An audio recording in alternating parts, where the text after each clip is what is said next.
You can't live in the UK anymore. You can just about survive. You don't like the changes that we've made. I say the door is open and you can leave. I just find it so crazy how it's basically normalised at this point to literally just do your job, pay your bills, and barely be able to save at the end of the month. Islamophobia Awareness Month comes at a deeply troubling time for Muslim communities across Britain. I just saw a video of a woman who unalived herself because her mortgage payments went up by £600. £600. Welcome back to the channel, fam. Today I've got the UK cost of living crisis, just to show you that it's not just in Canada that we're having this issue, but also in the UK. From clips of UK citizens complaining about the cost of living to clips of their PM, Keir Starmer, I don't know if I said it right, but to clips of him basically addressing every other issue except for the cost of living crisis that his people are undergoing. Without further ado, we're going to dive right in. You can't live in the UK anymore. You can just about survive, and here are the numbers to prove it. Okay, so let's break this down quickly. I'm going to be looking at my screen. So you're looking at 1,100 rent mortgage, council tax 150 to 200 pounds, energy 180 to 250, water 40 to 50 pounds, food 250 to 300. That's based on maybe two people, definitely not a family. Transport 100 to 200. Add that up and you're already 1,900 to 2,100 pounds a month. Now this isn't bad budgeting, this isn't mismanagement of money. It's the cost of living, it's just completely overrunning all of our incomes. It's just, I can't fathom it. How are people surviving? I want to know. If you can tell me your breakdowns, tell me why you're struggling. I'd really want to know, just because I can share as well. There is also free support guides in my bio. Look, if you're struggling right now, there could be some support in there that might help. Wow, I love how she broke it down, because a lot of times people talk about like, oh, you must be spending way too much, living above your means. But no, at £2,200 a month, she did the breakdown, and it's not rocket science to see how she runs out of money by the end of the month and has nothing to stash away. It makes perfect sense. And here we have their PM, and this is what he has to say. You don't like the changes that we've made. I say the door is open and you can leave. When I became leader, I said I would turn Labour around and give it back to the British people. And the most important and urgent part of that was in tearing out anti-Semitism by its roots. It's meant rebuilding trust, not just with the Jewish community, but with all those who were rightly appalled by the culture of the party under the previous leadership. The Labour Party is unrecognisable from 2019, and it will never go back.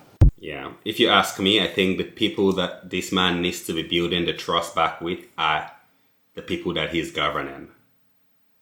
Yeah, let me know down in the comments below who is in the UK here that actually supports Keir Starmer, because I don't know. Everywhere I see in any of the comment section, he's getting roasted.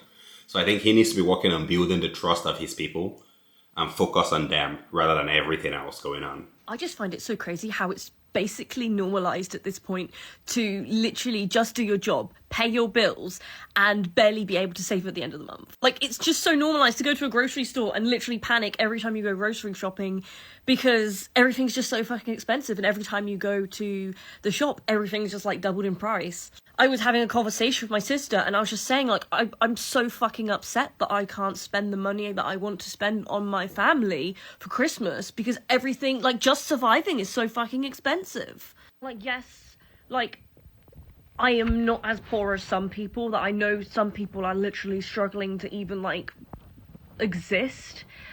I'm getting by paycheck to paycheck, and it's insane how normalised it has become. That we spend most of our lives working, and all we are doing is surviving. We're not doing anything. We're just literally surviving.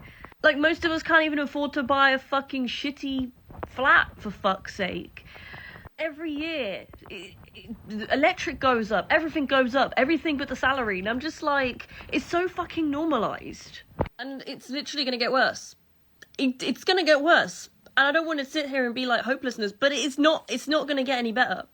Yeah, and sometimes I wonder like how we just continue to go along with it, right? Like, month after month, year after year, people just continue to go along with the program, and it's clearly not working, right? Like if you're living paycheck to paycheck, then what happens if your paycheck vanishes?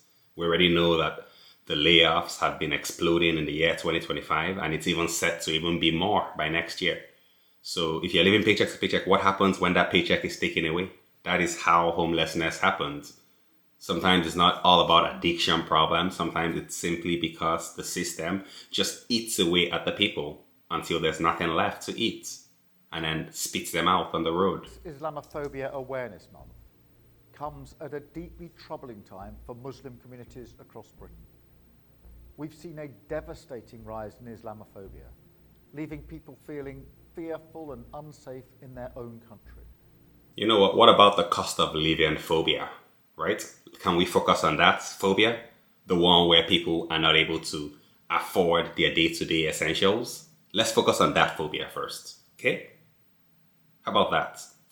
I don't understand why it's that whenever like these guys, they get into office, then, I don't know, like, is this what he ran off? Did he run his platform based on this? Anybody that is watching from the UK, please let us know when this man ran for office. Is this what he ran on? My guess is that he probably ran on that he's going to reduce the cost of living. He's going to do this, he's going to do that. But once they get into power, guys, it's always business as usual. I just saw a video of a woman who unalived herself because her mortgage payments went up by £600. £600. That is the kind of pressure that people are being put under in this country. And that is why I have no desire to own any kind of property in this dirty, stinking UK. Once upon a time, I was saving for a mortgage in this country. I wanted to have a home here and be able to travel the world. So now I want to use that money to live in another country because as far as I'm concerned, yes, the UK is my home because I was born here. But apart from that, this country is not for me. It's not for us. It's just really not for me anymore because people are too focused on the wrong things in this country. But anyway, my heart goes out to that poor woman's family, and to anyone that may be watching this that is struggling, please know that's not the answer. There is help and support for you out there, so please speak to someone. Please. How crazy is that, guys? Like £600 is what broke that lady. God bless her soul. And just imagine that, like, that is how close it is, right? And now, like, this girl is talking about UK is not for me.